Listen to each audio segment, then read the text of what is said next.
Hey everybody, welcome back to Peak State Mathematics. We're going to turn up the speakers, get the energy flowing so we can learn in peak state. Let's go!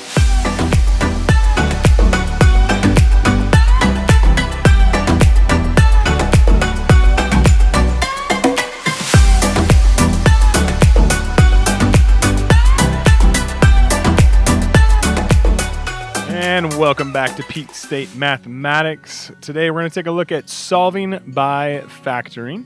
Now, some of these quadratics, we're going to suggest you solve them by factoring, but we've got lots of tools that we can actually use to solve this. In fact, this first example, you actually could just solve this by taking the square roots of both sides.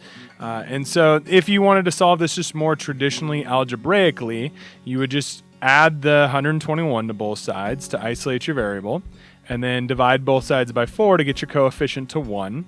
And then you can take a square root of both sides to undo that square, and if we'd recall, square roots of a fraction's like square roots of the top, square root of the bottom. So we're left with this x equals plus or minus 11 halves. But because we're in our factoring review unit here, we want to definitely practice factoring this as well. And because factoring, we've learned a couple different techniques and strategies with this, you'll also probably have a couple different options. In this particular case, you actually might identify that, hey, look, that's a difference of squares. And so we can actually use that shortcut in this example to help us factor. So our a squared is going to be our 4x squared. Our b squared is going to be the 121, so we're left with an a value of 2x and a b value of 11. Therefore, our factors come out to be 2x plus 11, 2x minus 11. We'll solve this set equal to 0. Now, if you haven't learned those yet, check out those videos, and you could just do kind of the normal factoring, right? Go ahead and identify your a, b, and c values, 4, 0, and negative 121. Your AC value is going to be negative 484. Sorry, I lost my negative on that one. And so we know what multiplies to 484 but adds to 0 is 22 and negative 22. We'll split apart the b term, factor by parts. So you can pull out the 2x and the negative 11. And we know we've done this right because those parentheses match. So we're left with that 2x plus 11 and 2x minus 11. We'll notice, hey, either way we do this, it's the exact same. Again, if you want to see that a little bit slower, go check out our factoring videos as well. Now, for this part, the solving, once you have it factored, we're going to use our zero product property. What that basically says is the product of 0 times anything is 0.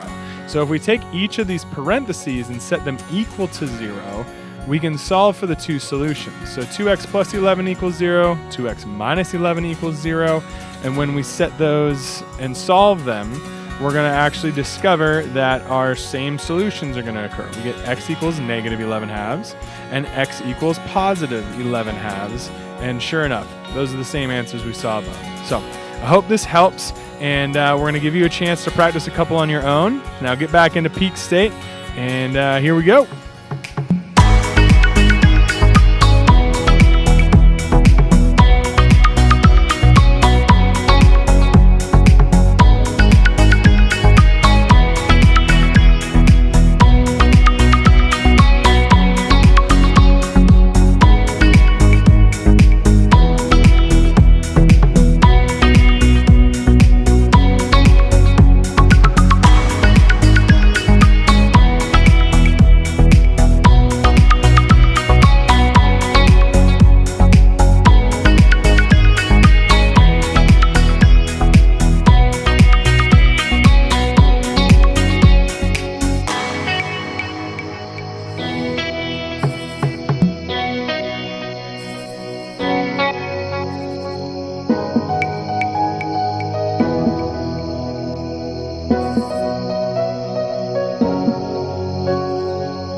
Hey everybody, thanks so much for watching this video lesson. I hope you enjoyed it and you learned something.